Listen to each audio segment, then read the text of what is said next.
Tsaka, today nga is 15th birthday ng aking husband na nasa heaven na. Kaya talagang piniling kong makasama siya na magsimba ngayon. Hindi pwedeng magpagabi dahil kasama ko siya. Sabi ko nga, punta tayo dito sa may labas ng simbahan para mag-picture kasi ang bata nito ilang talaga ito mag-picture. Ayaw na ayaw. Anong gusto ko sa picture? Siya naman ayaw. Pero ito nga, yayaya ko siya. Ay, ginawa na siyang park. Dati bawal parking ganyan yan. Ginawa na siyang parking. Gilid.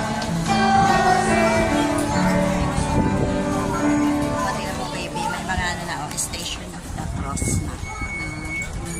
Station of the Cross. Oo, pero dati bawal siya mag-park. Pero ngayon meron na. Kaya dito muna kami. Ibot ko si baby dahil first time ko siya nakasama dito.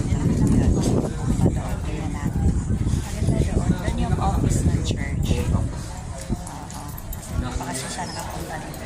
Doon, pwede magsindi ng kandila. Ayan, ipagsindi natin ng kandila si Daddy at saka si Nanay Lilia, yung mother ni Ate Lani, dahil kahapon birthday din ni Nanay Lilia. Happy birthday in heaven, Nanay Lilia. I miss you. Alam mo naman na love kita. Oo, kaya ipagsindi kita ng kandila dito, Nanay. So, kayo pa ng kandila.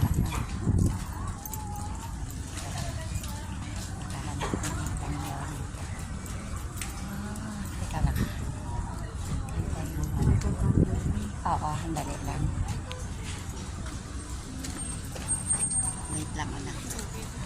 Diyan sa ano. Tayo tayo ng candle para makapagsinda tayo dyan. Antayin lang natin. Nagulat kasi ako kasi naging parking na siya. Dati kasi hindi ito parking. Ang parking lang talaga doon. Oo. Okay. Ikaw muna, baby. Para ano. Kasi bihira ito magpa-video at saka magpa-picture. Kaya sinasamantala ko na pumapayag. Yes. Kasi hindi talaga ito mahilig magpa-picture at saka magpa-video. Naaway ako nito pag pinapipicture ko.